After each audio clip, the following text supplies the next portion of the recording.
किसी ने क्या कमाल की बात कही है कि हीरे की कीमत भले ही आईने से लाख गुना अधिक हो, लेकिन फिर भी इंसान हीरा पहनने के बाद आईने को ही तलाश करते हैं।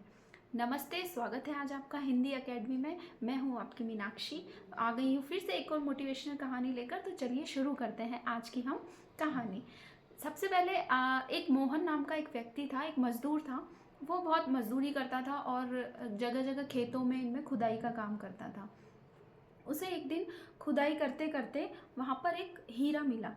हीरा, लेकिन उसे क्या लगा वो पत्थर है। तो वो उसको लेकर और वापस उसने खुदाई का काम शुरू कर दिया। फिर वो चलते चलते, उसके पास एक गधा भी था, उस गधे पर बैठकर वो मार्केट की तरफ निकल गया। वहाँ जाकर उसे लगा कि मैं इस पत्थर को बेच देता हूँ, जबकि वो क्या था, हीरा था। लेकिन उसे क्या लग रहा था कि वो पत्थर है। उसे लगा कि ये पत्थर मैं बेचकर कुछ रुपए ले लेता हूँ। फिर वो जाकर एक, उसे दिखाई देती है किराने की दुकान। बहुत दूर जाकर उसे एक किराने की दुकान दिखाई देती है। वहाँ पर एक सेठ जी बैठे होते हैं। तो उसे लगता है कि चलो इस किराने की दुकान पे चलते हैं, इस बहाने में कोई छोटी मोटी चीज़ भी खरीद लूँगा। तो वो वहाँ जाता है और उन सेठ जी को वो पत्थर दिखाता है। पत्थर बड़ा चमकीला था, बड़ा सुंदर था देखने में, बहुत चमक रहा था। तो सेठ जी से उसने बोला कि मैं ये आपको पत्थर बेचने आया हूँ, आप कितने रुपए में लेंगे? तो सेठ जी बोलते हैं 30 रुपये में मैं तो इसको लूँगा। तो वो बोलता है नहीं नहीं, मैं इतनी दूर से लेकर आया हूँ, कम से कम मैं 50 रुपये में आपको इसको बेचूंगा। सेठ जी राजी हो जाते हैं कि ठीक है, बड़ा चमकीला सा पत्थर है, बड़ा सुंदर है, मैं इसको अपनी दुकान में सजा कर रखूँगा। तो वो उसको पत्थर को उससे खरीद लेते हैं 50 रुपये में, और वो मजदूर वहाँ से चला जाता है। फिर वो सेठ जी क्या करते हैं, वो सेठ जी तराजू में उस पत्थर को टांग कर अपनी दुकान के वहाँ पर लटका देते हैं उसको, है ना। क्या करते हैं, उसको लटका देते हैं पत्थर को। अब एक दिन वहाँ से एक कंजूस जौहरी निकल रहा था। क्या था, एक कंजूस जौहरी रास्ते से गुजर रहा था। उसकी नज़र उस पत्थर पर पड़ी। उसने देखा, अरे वाह, ये तो बड़ा सुंदर पत्थर है। वो सेठ जी के पास जाता है, ये आपको कहाँ से मिला? तो वो सेठ जी बोलते हैं कि एक मजदूर था, वो मुझे ये देकर गया। तो वो बोलता है कि आप मुझे इसे बेचेंगे? तो वो बोलता है हाँ, लेकिन मैं तो 100 रुपये में बेचूंगा। तो वो बोलता है कंजूस जौहरी, नहीं मैं तो 80 रुपये ही इसके दूंगा। तो फिर उसके जौहरी उसको बोलता है नहीं नहीं, मैंने कम से कम 50 रुपये में खरीदा है, तो मैं 100 रुपये में तो इसको बेचूंगा, कम से कम मैं अपना मुनाफा तो कमाऊंगा। तो फिर वो बोलता है कि चलो ठीक है, मैं इसको 80 में ही लूँगा, मैं 100 रुपये नहीं दूंगा, और मैं कल आकर आपको बताता हूँ। तो वो वहाँ से चला जाता है। फिर क्या होता है, वहाँ से एक और कार निकल रही होती है। सेठ जी की दुकान की तरफ से एक चमचमाती कार निकलती है, उसमें भी एक जौहरी बैठा रहता है।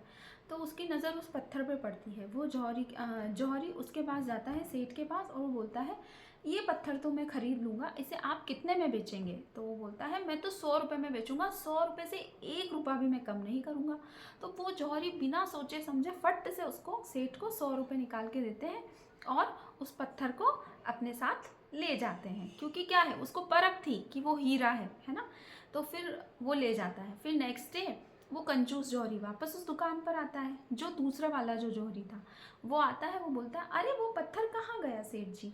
तो वो बोलता है वो पत्थर तो एक जौहरी आया था और वो लेकर चला गया, मैंने उसको 100 रुपये में बेच दिया, उसने बिना कोई आनाकानी किए 100 रुपये देकर वो चला गया। तो वो बोलता है, वो बड़ा हंसने लगता है जौहरी। वो सेठ बोलता है क्यों, तुम क्यों हंस रहे हो? तो वो बोलता है आपको पता है सेठ जी, वो हीरा था, वो कोई चमचमाता पत्थर नहीं था, और आपने उसको सिर्फ 100 रुपये में बेच दिया। तो सेठ उसकी तरफ हंसता है और वो बोलता है मुझसे बड़े मूर्ख तो तुम हो। तो वो बोलता है कैसे? कि मुझे तो फिर भी पता नहीं था कि वो हीरा है, मुझे तो लगा कि पत्थर है, लेकिन तुम तो जानते थे ना, तुम तो जौहरी हो, तुम तो जानते थे कि वो पत्थर है, पत्थर नहीं है, हीरा है। फिर तुमने उसे क्यों गंवा दिया? एक 20 रुपये के खातिर तुम 80 लगा रहे थे, मैं 100 लगा रहा था, तुमने सिर्फ एक 20 रुपये के खातिर इतना चमचमाता हीरा तुमने तुम्हारे हाथ से निकाल दिया, तो मुझसे बड़े बेवकूफ़ तो तुम हुए। तो वो दोनों क्या करते हैं, सिर्फ पछताते रह जाते हैं। और वो जो कंजूस जौहरी होता है वो सड़ा सा मुंह बनाकर वहाँ से निकल जाता है। तो इस कहानी का सार यही है, मैं आपको यही समझाना चाह रही हूँ कि लाइफ में, हमारी लाइफ में बहुत अपॉर्चुनिटीज़ आती हैं, लेकिन समझदार व्यक्ति क्या करता है, उन अपॉर्चुनिटीज़ को लेकर अपने जीवन में आगे बढ़ता है। और जो बेवकूफ़ व्यक्ति होता है वो क्या सोचता रहता है, अरे मैं कल करूँगा, कोई बात नहीं, कल कर लूँगा, परसों कर लूँगा, तो वो अपने कार्य को क्या करता है, समय पर टालता रहता है। तो वो अपॉर्चुनिटी जो उसके पास आती है वो क्या होती है, मिस हो जाती है। और जो बुद्धिमान व्यक्ति होता है, चालाक व्यक्ति जो होता है, वो क्या करता है, उस अपॉर्चुनिटी को लेकर अपने जीवन में आगे बढ़ता है। तो यही थी आज की छोटी सी हमारी मोटिवेशनल कहानी। अगर आपको पसंद आई हो तो प्लीज़ चैनल को लाइक, शेयर और सब्सक्राइब ज़रूर कीजिएगा। रेगुलरली कम्युनिटी पोस्ट को चेक कीजिएगा और शॉर्ट वीडियोस को भी रेगुलरली चेक कीजिएगा। तो मिलते हैं कल फिर से हम एक और नई कहानी लेकर। तब तक के लिए मुझे आज्ञा दीजिए। बाय बाय चिल्ड्रन, बाय, नमस्ते, बाय।